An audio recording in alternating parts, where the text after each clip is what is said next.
Good day, I'm Lorraine Mendez and this is your JIS News for Tuesday, October 25.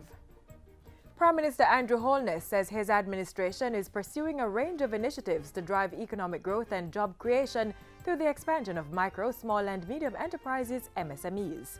In addition to tackling crime, Mr. Holness says the state will provide an enabling environment through regulatory and legislative reforms of the banking and insurance sectors. The reforms will include broadening the scope of financing and technical assistance provided to MSMEs by the Development Bank of Jamaica. Other initiatives include resolving insolvency, expanding the role of credit bureaus, and strengthening the use of land tenure rights as collateral. The intention is for MSMEs to utilize their immense wealth of talent and creativity to grow into world-class companies that can compete in any arena, thus ushering in a new era of inclusive economic growth and meaningful job creation.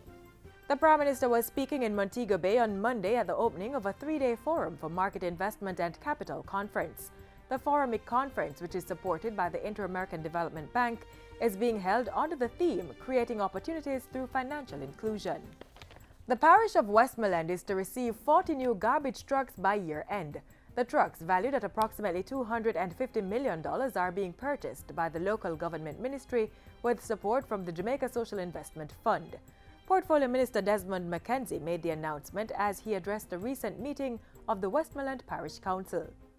I will admit readily that the work of the National Solid Waste Management Authority is greatly hampered because of lack of functioning trucks in the system. The minister was visiting the council as part of a campaign to familiarize himself with the operations of each local authority and to be updated on the state of the local infrastructure in each parish. Minister McKenzie has already visited 5 of the island's 13 parish councils. Tourism Minister Edmund Bartlett is lauding the 16th annual Reggae Marathon for adding value to the tourism product in Western Jamaica. Minister Bartlett was speaking at last Thursday's launch of the 16th annual Reggae Marathon, Half Marathon and 10K held at Eden Gardens in Kingston. About 3,000 competitors from more than 35 countries will be vying for over $10,000 in prize money at this year's marathon, set for December 3 in Negril, Westmoreland. At the launch, 6 computers were presented to the 3 institutions that topped the high school category at last year's Reggae Marathon. Homewood Technical received 3 computers for copying first place, 2 went to St. Jago, which placed second, and Veer Technical got 1 computer for placing third. Jamaica's youth are being encouraged to be active participants in the nation's drive to achieve developed country status by the year 2030.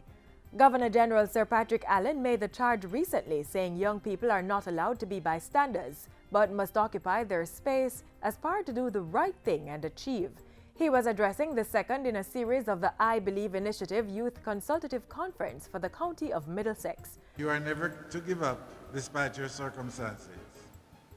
Remember, if one door shuts, another will open. Through the IBI, we present you with a raft of ideas and options to help you to navigate your way through this sometimes unfriendly world. The 5-year-old I Believe initiative seeks to empower youth to make tangible contributions to the nation. And finally, Education, Youth and Information Minister Senator Ruel Reid has instructed the Public Broadcasting Corporation of Jamaica, PBCJ, to increase its reach to the booming social media market. Speaking at a recent PBCJ symposium, Minister Reid pointed out that social media had been the platform of choice for media consumption since the surge in smartphone usage. As such, he said the PBCJ should use the medium as a tool to showcase the best of what Jamaica has to offer. It is an information and education tool, accessible to all and meant for all, whatever their social or economic status. Its mandate is not restricted to information and cultural development. Public broadcasting must also appeal to the imagination and equally entertain. And that's it for JIS News today. I'm Lorraine Mendez. Thank you for watching.